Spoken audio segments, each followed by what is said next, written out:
Family and fellow soldiers, I'm the professor, and this is the moment of truth. And now the Friday Crime Report. Rogers, Arkansas, July 6th, 2022. An Arkansas probation officer, accompanied by police, went to the home of 34-year-old James Womack. It was an unannounced visit because if you're keeping your nose clean, you shouldn't need anyone to say they're dropping in. Upon entering Womack's residence, they found him sitting on an eyeglass case. Either he has eyeballs in his behind or he didn't want anyone to know what was in that case. Well, it turned out there was a good reason that Mr. Womack didn't want anyone looking in that case, because inside it, the police found several syringes, as well as a small vial containing a substance that tested positive for methamphetamine. They also found a small plastic bag that contained a residue which also tested positive for meth. Womack was arrested and held on a $20,000 bond. Now, the white media has given some passing attention to this incident, but they're not giving a whole lot to it. Some of you might say, well, this is a congressman's kid after all, and the propaganda arm of white supremacy is expected to show deference to the administrative arm. They are, after all, two parts of the same evil anti-black machine. But do you truly believe that if this guy wasn't a congressman's kid, that this wouldn't be happening? Let's get serious. Because you won't be surprised to learn this chump's been in and out of trouble with the law since at least the early 90s. Did I mention this guy is only 34 years old? What that means is he was born in 1988. So to have been in trouble with the law since at least the early 90s, that means that this guy was in trouble with the law before he even made it to middle school. Well, I guess he wanted a head start on his life of crime. His juvenile record, of course, is not public, but he certainly made up for that with his adult record, because in 2010, he was sentenced to 10 years in prison after pleading guilty to conspiracy to deliver a controlled substance. It was 6 grams of meth. So this guy's a meth dealer. But instead of going to prison, he got to go into a treatment program, a 105-day so-called boot camp. And if he completed it, his record would be expunged. You can guess how long that lasted. He didn't stay out of trouble long, because in April 2012, he was arrested on a parole violation. Now, what the nature of the parole violation was has still not been made public, even to this day, 10 years later. But whatever it was severe enough that he was held without bond. But you see, just like the Georgia reprobates I told you about a couple of days ago who were shooting at the police while leading them on a high-speed chase, the enforcement arm of white supremacy makes it a point to conceal the information about certain individuals while publicizing that of others.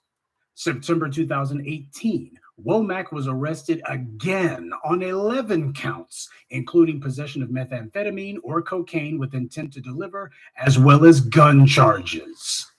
In 2019, he pleaded guilty to 5 of the felony charges and began serving what was supposed to be a 9-year prison sentence. He had drugs and a gun. He's been in trouble numerous times before. And of course, the very next year, 2020, the Arkansas Department of Corrections placed him on a list of inmates to be considered for early release because of the COVID-19 pandemic. And now we can all see how well that went. Can you imagine if this Womack character was the child of a black politician?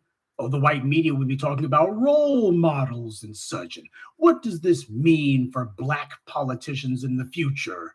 It would be wall-to-wall trial of the century stuff. They'd be putting the entire black community on trial, talking about a failed culture, what about the home, and they would be making non-veiled assertions that this reflects on the entire black community. It'd be about, what does this say about the black community?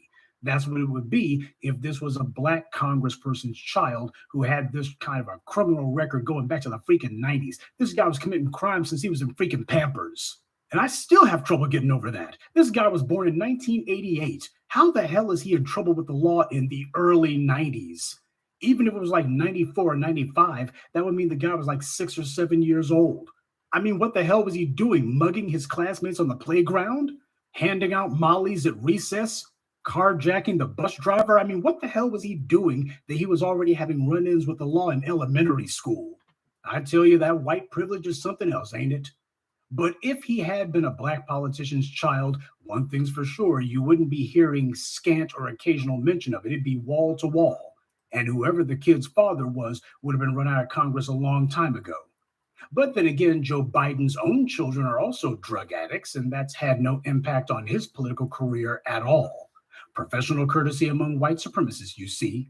This guy is a career criminal. He likes drugs and he likes guns. And by the way, isn't that supposed to lead to harder charges when you commit a drug crime or any crime with possession of a gun? He's pleaded guilty numerous times, and yet he's gotten pass after pass after pass. Now, before any of the trolls or the half-wits say, but Professor, his father's a congressman, what do you expect? His father only became a congressman 11 years ago, in 2011. This punk's been having run-ins with the law for almost 20 years before that. Did somebody have a crystal ball and say, well, this kid's father is going to be a congressman in 20 years, so whatever he's doing here in elementary school and middle school, we better let him off the hook for it? No. This is not a matter of his father being a congressman. That might give him a little bit more protection, but that doesn't mean that this is some sort of anomaly. And being a meth dealer, he ought to get the book thrown at him on general principle just for that. But of course, as we all know, meth is a politically protected narcotic. The battle cry for the so-called war on drugs has always been lock people up for life for possession or use of heroin or crack. And that's because Black people were disproportionately the users of crack. Meanwhile, powdered cocaine, which crack is made from, was punished less harshly because the primary users of powdered cocaine are white. We can thank Joe Biden for having rammed the 1986 Anti-Drug Abuse Act through Congress for that one, because that was the law which Biden co-sponsored that created the 100-to-1 sentencing disparity between powdered cocaine, which Biden's son has been accused of using, by the way, and crack cocaine. Biden's been pretending to sing a different tune on drugs, but why hasn't his own son and daughter's drug arrests been enough reason for him to admit that he had been wrong all these decades? At no point has Biden said that his own children's experience with drugs has helped him see that he was wrong for all the harsh legislation of the 80s and 90s that he pushed through Congress to criminalize drugs as much as possible. But then again, why would he regret it? He knew that crack was just a euphemism for black. Biden's legislation was never intended to stop drug anything. It was always meant to be a self-justifying means of demonizing Black people and locking Black people up en masse. It was always about race, never about drugs with him. The laws Biden put on the books worked exactly the way he intended them to. That's why he's not sorry about it. The screeching for harder drug penalties continued until the meth epidemic broke out. Meth is far more addictive than crack ever was, and it's used by a lot more people. And yet the politicians refuse to target it with specific laws. They're not going after meth the same way they went after crack.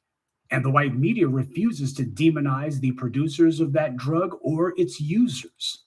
You don't see the white media pumping out movie after movie or TV show after TV show showing shootouts and ultra-violent behavior by meth kingpins and their dealers. You don't see David Simon or HBO making any TV shows about the meth epidemic. See, on The Wire, you had depictions of Black children dealing drugs. Now, that is meant to justify the idea that Black children are all criminals. So you're not going to see anybody having any shows with meth dealers having white children dealing meth. They ain't going to do that. There's not going to be a constant stream of movies, TV shows, or news investigative pieces showing us story after story about how dangerous meth dealers and meth users are. Instead, the white media's ignored the meth epidemic and the meth dealers across the board. And when it comes to meth users, no stories about how violent they are or how many crimes they commit to fuel their drug addiction, how many people they've robbed, or story after story about parents who had to kick their kids out of the house because their kids were robbing their own mother and father. Instead, the white media has done exactly the opposite. They put on the sad music and tell you how these were so normal people just like you before they got addicted. And these are poor downtrodden souls who fell into the grip of something far stronger than themselves. They're just like you, by the way. Instead of treating meth as a crime story like they did crack, the white media instead has opted to treat meth as nothing more than a human interest story. The white media is not talking to the police about what are you doing to lock all of these meth heads up. Instead, they're talking to the politicians saying, why aren't you putting more money into public health services? The white media won't allow meth to be reported on or even talked about as a crime story. And the white media has not challenged any members of Congress to write laws to punish meth harshly or to do anything about it at all, or to demand that there are more cops on the streets. We need specific police operations specifically to go after meth. why it's the biggest drug epidemic in the country's history. And the white media is not demanding that anything be done to fight it or to punish those who cause the problem. And we all know why the white media has admitted to it. They've admitted to why this is a politically protected epidemic. So the white media and the politicians are all on code that meth is not a criminal issue, no matter how many arrests occur, no matter how many convictions result, no matter how many people get hurt or killed. So the sudden reluctance to talk tough about drugs wasn't because these politicians and the white media suddenly discovered religion. It's because the meth epidemic has made it impossible to be a hardcore lock 'em up type anymore. Well, at least not openly.